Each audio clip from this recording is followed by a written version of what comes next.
पृथ्वीने आकार मारला, गायची हत्या व्हायला लागली, होम यज्ञ बुडाले, साधूची निंदा व्हायला लागली, आया बहिणीचं रक्षण व्हायना, धर्म बुडायला लागलाय.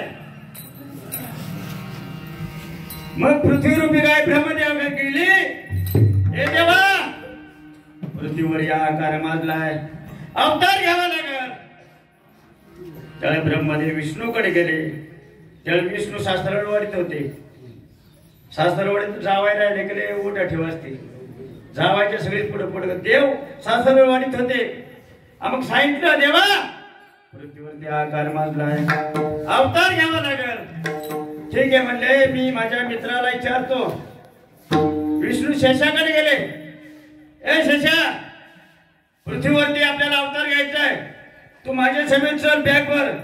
तेव्हा शेषाने सांगितलं देवा मागच्या अवतारात 14 वर्ष तुझ्या संग उपाशी राहिलो, खायला अन्न मिळालं नाही, डोळ्याने रात्र उजाडे, कारण तुझं बंधुप्रेम होतं मग तू रक्षण केलं नाही. या अवतारात तुझ्या संग यायचं नाही.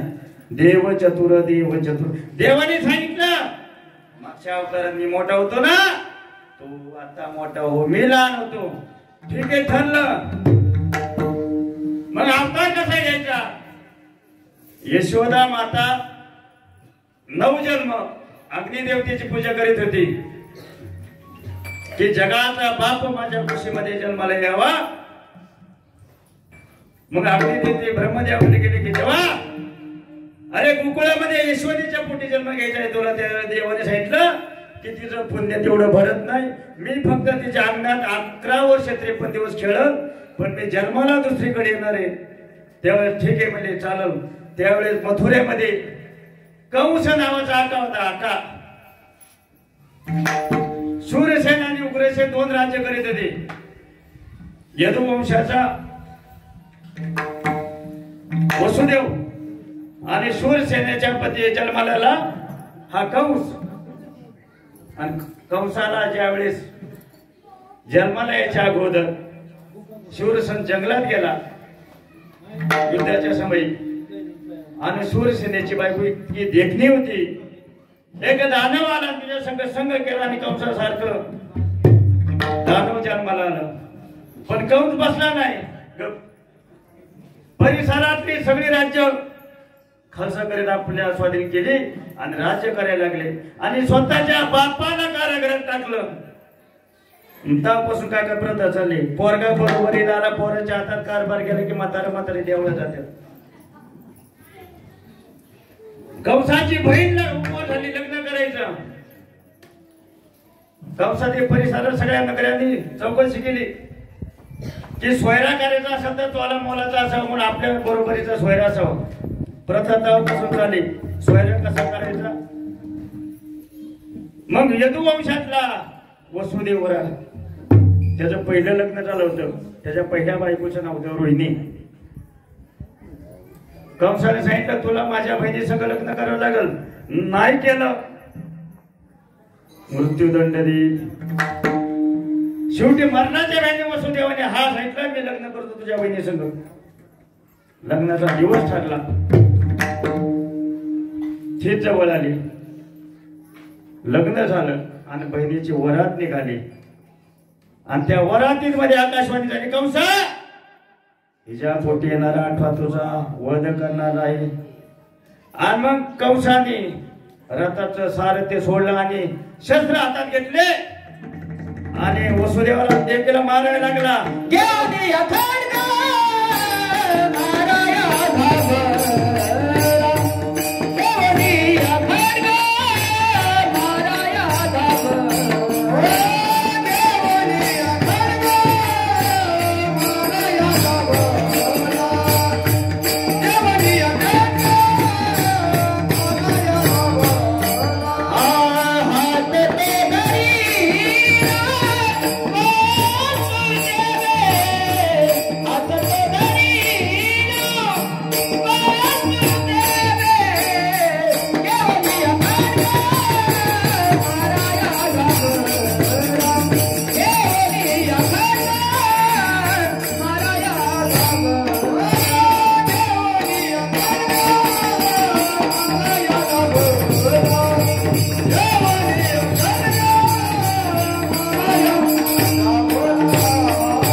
तुला लाज वाटली पाहिजे.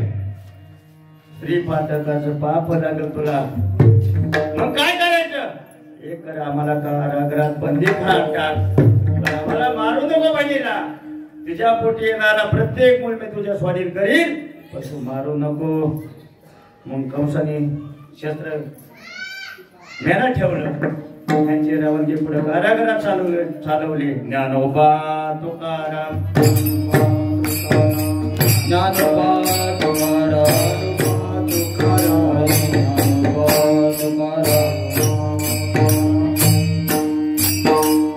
त्यांना कारागृहात ठेवलं आणि बाहेरून सगळ्या सैन्याला वेढाकाला लावला.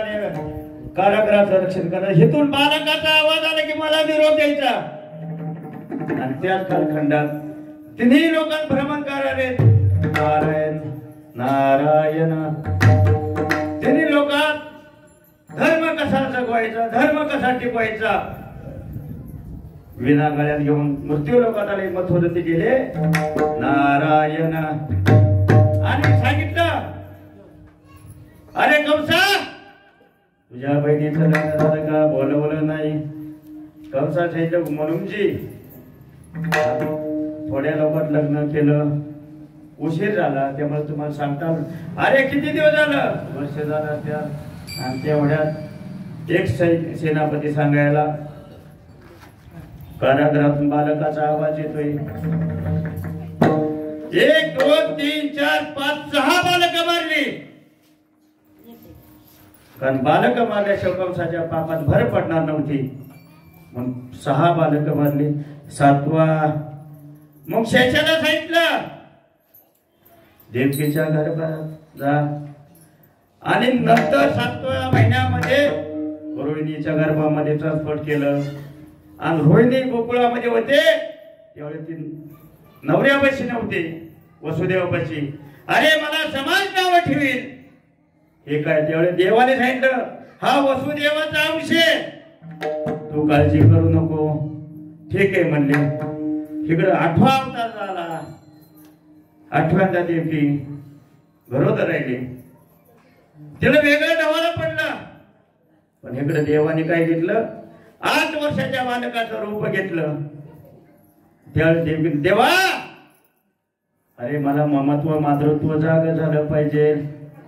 8 वर्षाची मूर्ती असल्या मी काय करायचं? बालक 2 तासाचा देव झाला आणि मांडीवर घेतलं, मातृत्व जाग झालं. आणि त्यावेळेस देवकी सोडा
जगजेठी देवाने म्हणलं मला ओळखलंय.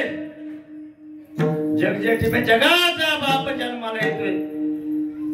मग सांगितलं मला पुढे द्या. नंदा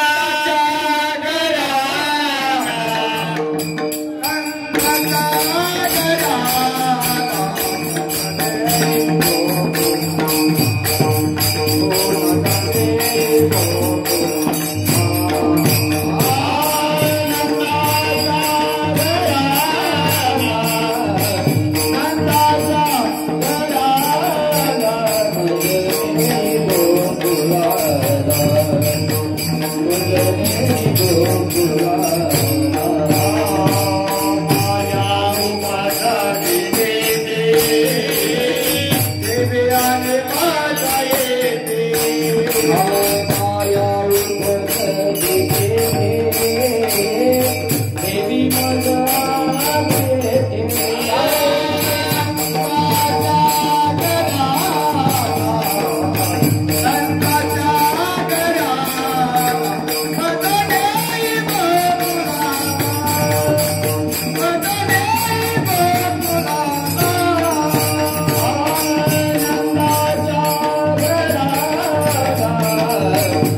घराला न्या.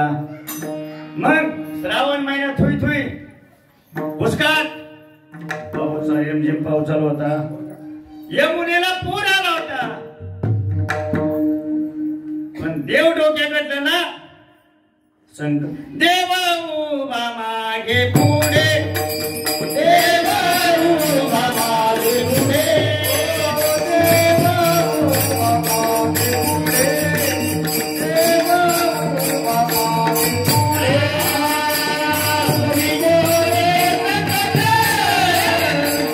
उगवी गोरे सकट देव उभा मागे पुढे